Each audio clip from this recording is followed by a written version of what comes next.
안녕하십니까. 여기도 24시입니다. 이번 시간에는 유승민이라는 사람에 대해서 얘기를 한번 해보려고 합니다.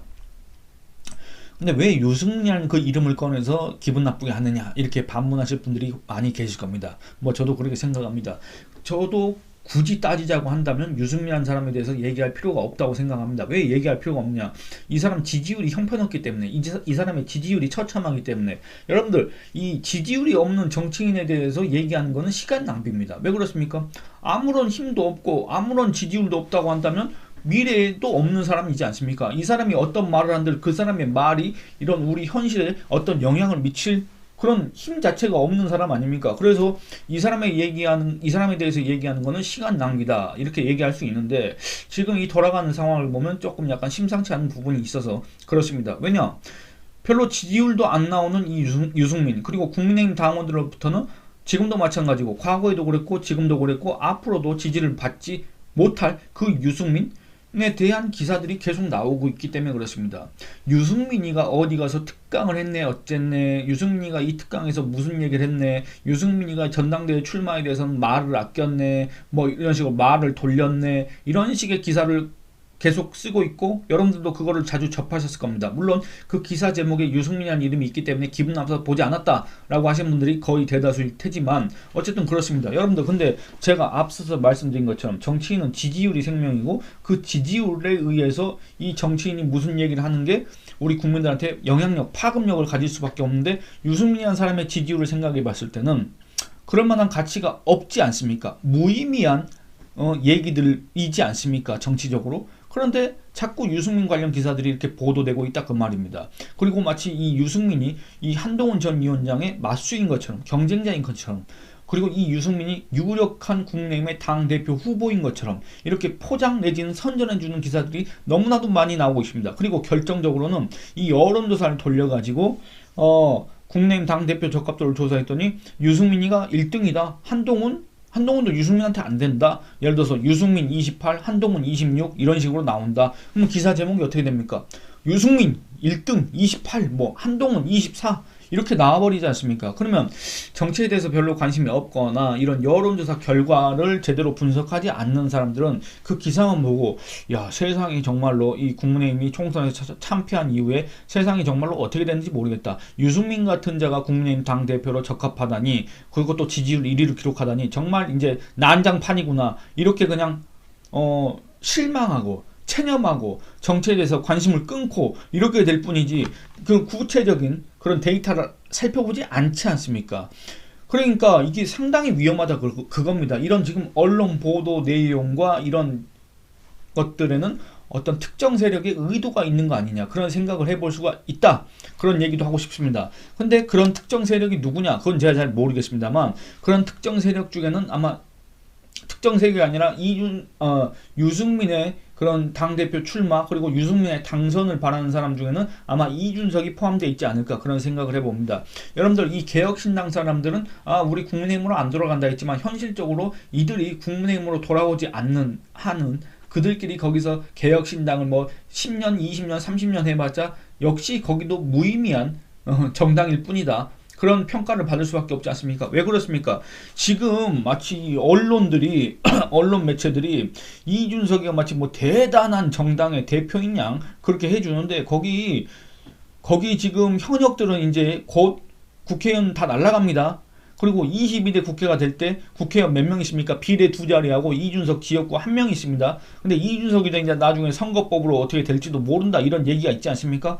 어쨌든 3명입니다. 3명짜리 군소정당의 대표이고, 여러분들 그거 아시는지 모르겠습니다. 지금 이준석이 만든 개혁신당 지금 새로운 당 대표를 뽑고 있습니다.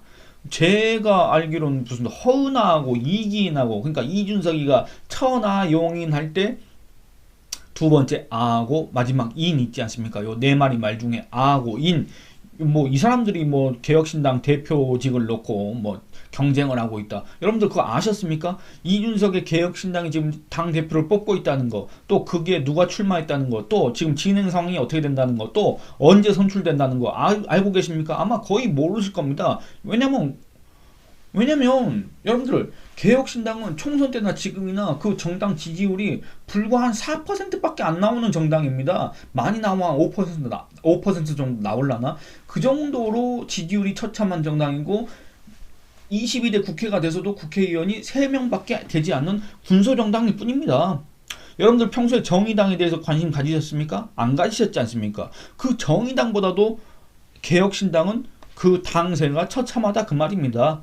근데 그 당이 지네들이 독자적으로 있어봤자 뭘 할 수가 있습니까? 결국에는 그 당을 속된 말로 이제 좀 이제 뻥튀기 해가지고 제 값이 예를 들어서 1원이다 그러면 이게 마치 30원, 40원의 가치가 있는 것 마냥 해서 국민과 합당을 한 다음에 거기에서 또 지분을 차지하려고 하지 않겠습니까?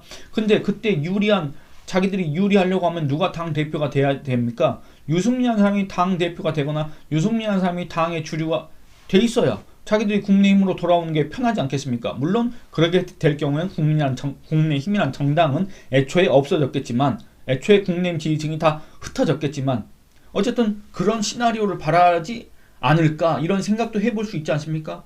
그런데 그냥 단적으로 말씀드리면은 유승민은 전당대회 규정 지금 현재 당원 100%, 당심 100%입니다. 뭐 지금 당심 70대 민심 30 또는 당심 80대 민심 20 또는 당심 50대 민심 50 뭐 이렇게 바꿔야 된다 뭐 별소리가 다 나오고 있습니다만 당심 50 민심 50으로 바꿔도 유승민이라는 사람은 국민의힘 당대표에 당선될 일이 없습니다. 왜 그렇습니까? 아까 말씀드린 것처럼 유승민이라는 사람은 국민의힘 당원들로부터 지지를 받을 수가 없습니다. 그리고 두 번째, 이 민심 지지도도 결국에는 그 구체적인 내용을 살펴봐야 되고 역선택 방지 조항을 당규에다 꼭 집어내야 될 필요가 있고 여기에 국민의힘 당원들이 요구하고 있는 거기 때문에 당규에 들어간다고 할 경우에는 유승민이라는 사람은 과거에도 그랬고 지금도 그랬고 앞으로도 이 국민의힘 언저리를 떠돌본 국민의힘의 주류로서 들어갈 수가 없습니다. 국민의힘에서 이 의미 있는 선출직을 차지할 수가 없습니다. 그럼 왜 그러냐면 이 여론조사 결과를 또 한번 살펴보겠습니다. 왜 이 유승민은 지지율은 높은데 지지층이 없느냐? 여론조사 결과를 보면 유승민이라는 사람처럼 인기 있는 사람이 없습니다. 어떻게 지금 현재 이 국민의힘 지지층이 거의 절대적으로 지지하는 이 한동훈이라는 사람보다 더 지지율이 높게 나오지 않습니까? 또는 오차 범위 안에서 이 한동훈과 경쟁을 하고 있지 않습니까? 그런데 한동훈이라는 사람에 대한 지지층은 우리가 쉽게 확인할 수가 있는데 도대체 유승민은 지지층도 없는데 왜 지지율이 높게 나오느냐? 아주 간단한데 사실은 우리들이 그걸 갖다가 놓치고 있는 부분이 있어서 그렇습니다. 물론 저나 제 영상을 보시는 분들은 이미 그게 실체에 대해서 알고 있기 때문에 또 그 여론조사 결과가 왜 그렇게 나오는지 알고 계시기 때문에 거기에 대해서 착각 안 하고 여러분들이 이제 그 올바른 선택을 하실 수가 있겠지만은 아직 정치에 관심이 없거나 또는 이런 기사 제목 같은 것만 보고 넘어가신 분들은 이 유승민이를 갖다가 과대평가할 수 있지 않습니까? 오해할 수 있지 않습니까? 그래서 그런 분들을 위해서 이런 영상을 찍고 있는데 이제 여론조사 결과를 살펴보도록 하겠습니다. 이 여론조사는 이 레지스탕스 TV라는 아마 유튜브 채널인 것 같습니다. 여기에서 회사 이름이 이너텍 시스템즈 이런 업체에다가 여론조사를 의뢰했습니다. 13일부터 14일까지 이틀 동안 조사를 했고 전국 성인 남녀 1,004명을 대상으로 했습니다. 오차 범위는 플러스 마이너스 3.1%포인트입니다. 그 결과를 살펴봤습니다. 살펴봤더니 여기에는 이제 국민의힘 당대표 적합도 조사가 결과가 있습니다. 한번 살펴보겠습니다. 한동훈 30.8, 안철수 7.3, 나경원 7.2, 유승민 27.4, 윤상현 2.5, 권영세 1.9, 김태호 3.0 이렇게 나왔습니다. 그러니까 여러분들 아까 제가 이 해당 조사의 오차 범위가 3.1%포인트라고 했지 않습니까? 그런데 한동훈 전 위원장이 30.8, 유승민이 27.4 이렇게 나왔지 않습니까? 그럼 결국에는 이 두 사람 간의 지지율 차가 얼마입니까? 3.6%포인트? 이 정도 되지 않습니까? 그러면 결국에는 이 오차 범위 밖에서 한동훈 전 위원장이 유승민을 앞서긴 했지만 그러면 이거 기사 어떻게 나가겠습니까? 한동훈 30.8 1위, 유승민 27.4 2위 뭐 이렇게 될 거 아닙니까? 근데 30.8, 27.4 이렇게 나왔으니까 유승민이 거의 한동훈에 버금가는 정도로 그런 지지율을 받고 있구나. 그런 지지율을 기록하고 있구나.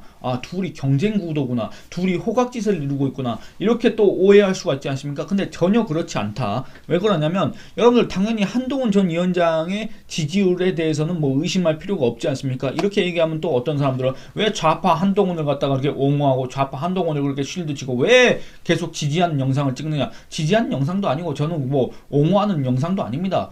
아니 말 그대로 한동훈 전 위원장의 지지율이 높게 나오는 걸 어떻게 하라는 얘기입니까? 있는 그대로 얘기를 해야지. 이 한동훈 전 위원장의 지지층은 또 어떻겠습니까? 당연히 우파가 많고 중도도 많습니다. 중도도 많고 그리고 정당 지지도를 보면 당연히 또 이 국민의힘 지지층의 62.9%가 이 한동훈 전 위원장을 지지하고 있습니다.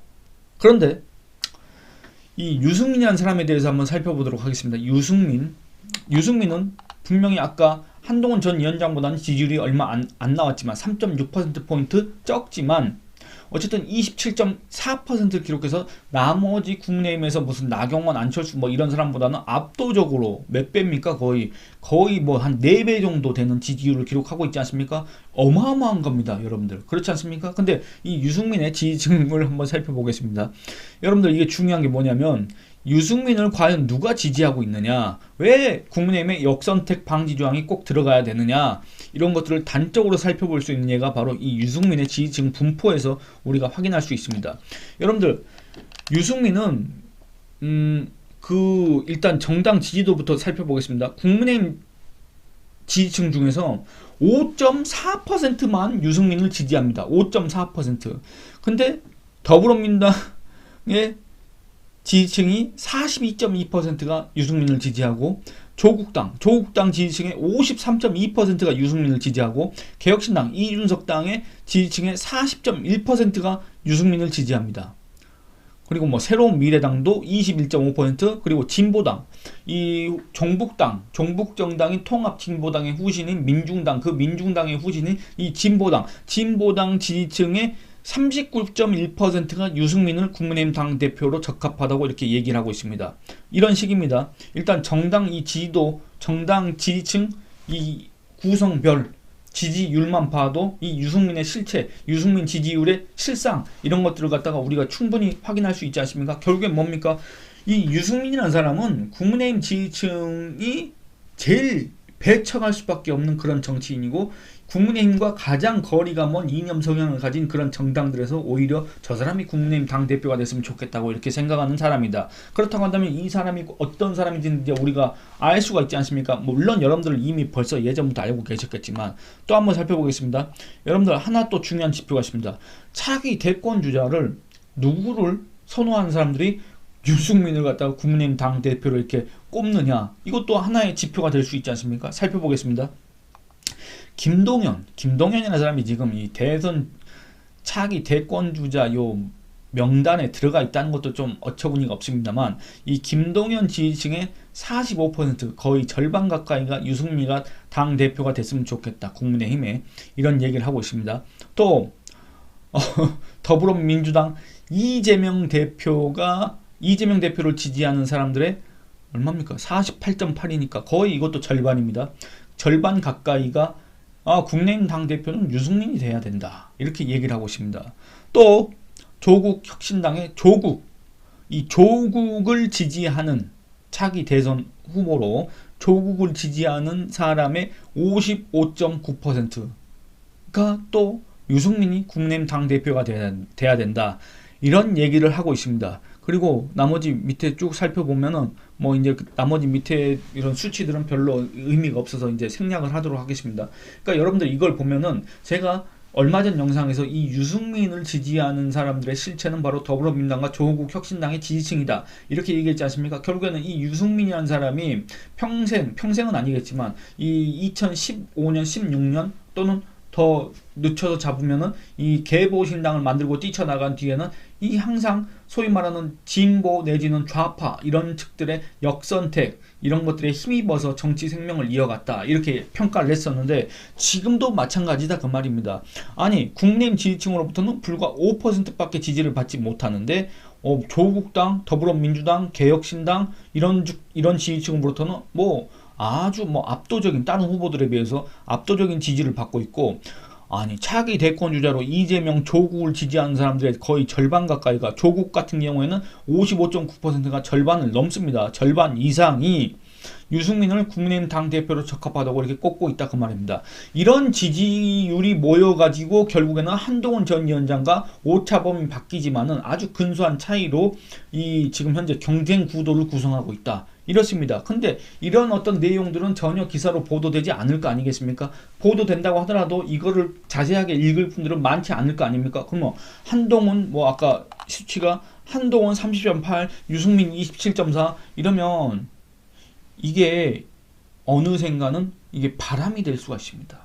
이게 그럴 가능성은 별로 없지만 어쨌든 여러분들 노풍 이런 거 한번 생각해 보시기 바랍니다. 누가 노무현이 더불어민주당이라 그때는 새천년민주당의 대선 후보가 될 거라고 생각을 했겠습니까? 안 그렇습니까?